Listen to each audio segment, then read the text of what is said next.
Hey guys, just a quick follow-up video for those people that want to know what sort of energy these fridges use and what the Century Dual Force is holding up like. We've got 12 volts on the voltmeter there with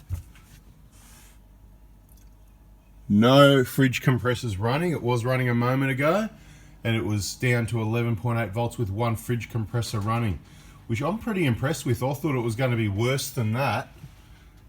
Given how long it's been overnight, right, where we started off from, considering the vehicle hasn't been run for, it's getting close to 48 hours. The battery didn't start off fully charged in the last 2 or 3 days. We've only driven the vehicle 1 hour in total, and the vehicle's, look, it's even, the battery's even recovering back to 12.1 still. That is absolutely awesome, I reckon. We still have got the solar connected, but it's only about 9 AM. It's cloudy, the sun's not out, so that's interesting. Let's have a look at the cranking battery and see if that projector has pulled that cranking battery down at all whatsoever. If you're wondering why I keep checking this, and maybe it is. It is, okay. So this is what's going on. It is a little bit, okay? Now, because of the solar, and this is where it gets caught out, this system, okay? It's electronics that aren't quite right. A lot of people in another video commented, oh, you know, you sure you got it wired up right? You got this connected or that? Yeah, it didn't come down in the last shower. It's all connected up right. There'll be nothing wrong with this unit. It won't be faulty. It'll be same as all the other ones. You could change it for another one. It'll do the same thing. And it's not going to do it all the time. And if you look in the comments of that other video, whatever it was called, might be called My Solar Experience or Projector DC. Just search my channel with words like that, Projector DC, or Century Dual Force, or will the DC charger kill your battery? Things like that. There's a few, or look in playlists. We've got playlists, and if you look under battery, there's a main heading called a subheading battery information. All the battery videos should be in there, so hopefully you'll find it in there. Anyway, the point is, just before I started this video and went to the back of the vehicle looking at the voltage, I fired this up, right, and it was on 12.54 or something, which is exactly what it was last night. So yep, the battery's sitting there, hadn't changed all day, all night. But the fact that this is down to 12.44 now is telling me, because the solar panels are out there laying in the cloud at 9 AM, and we'll go and have a look at those so you get the picture.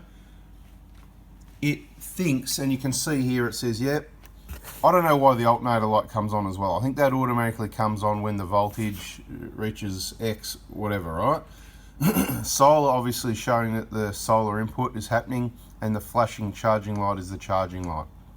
In my opinion, the design of this should be only the solar should come on and the charging, or only the alternator and the charging, not both. It should tell you which one's which, but for whatever reason, that alternator light, maybe that cuts in and joins the two together, right? Which in my opinion, at that voltage, shouldn't be happening, okay? So maybe this is it. We need to send a copy of this one to a projector and just see if, you know, we can get another one, but I don't want to stuff around, and because I don't think it's a fault with the unit. I think it's a fault with the design, is what I'm trying to say. Because this has dropped 0.1, right? So from 12.54 to 12.44 in a few minutes, where it hasn't changed all day yesterday, all day today, more than, you know, 0.1 or 2 either way. So 12.54 to 5352, give or take a couple, but it's gone 0.1, right? So that's what's going on there. If I was to go and disconnect the solar, or say shut the panel, the solar light here is going to go off, and then that battery is going to come back up again. But what's happening at the moment is it's trying to charge the other battery, which is why we're probably getting a voltage that looks a bit better than what I expected, if you know what I mean. Let's go have a look. There's no sun on those panels. There's your sun, right? Nah, it's cloud all the way around, you know. There's a bit of light, would normally give you maybe, I can tell you, normally give you half an amp, where if you've got full sun, you're going to get, if you've got full sun, you're going to get sort of, you know, 6, 7, 8 amps from your average set of decent solar panels. We've got 2 panels out here. This should get us well over 10 amps on a sunny day, more like closer to 15. And of course we haven't got much sun, so this might get us 1 amp if we're lucky, when the sun sort of breaks through a bit of cloud there. The good news is they're not getting hot, because I believe when they get hot, they lose their efficiency as well. So, and that's obviously not good with that flat blowing like that, because we know with these panels at least, as soon as you cover one little corner, in the corner there, tiniest little bit, you don't get any charge. So we'll just pull that lead a little bit this way, just so that that lead hopefully keeps that flat down.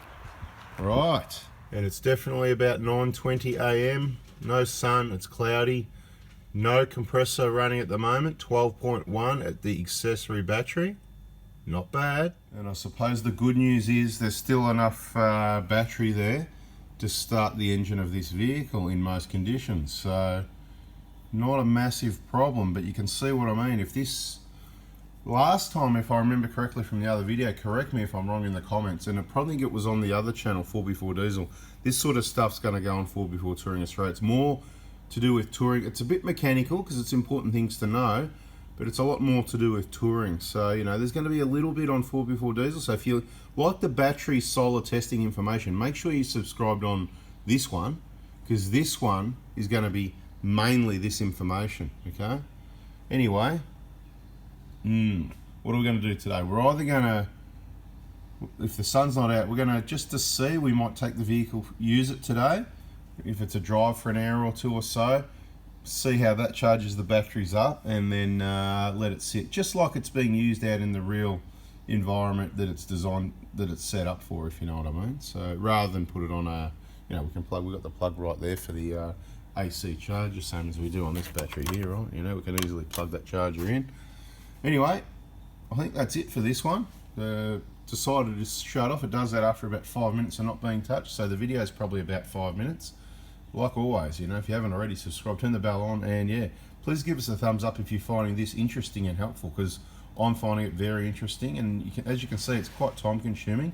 We're going to run this for a while and see how good or bad it is, this DC projector DC charger. We're not really bagging the projector DC charger really, other than I'm just trying to nicely say that, you know, I don't think the software's up to scratch, you know what I mean? So there's enough light out there for whatever reason to get that alternator light comes on, which I believe is connecting the two batteries. But I could be wrong, certainly not the expert on it.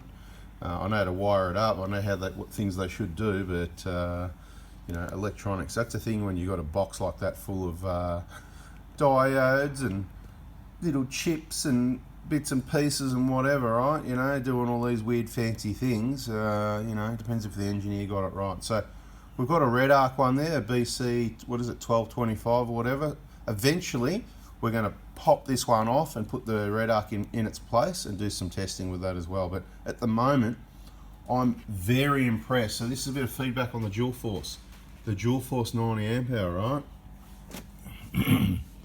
750 CCA, reserve capacity 175, AH 90. I'm very impressed with this battery at the moment, right? Haven't been able to use it much, but now we've got two fridges there.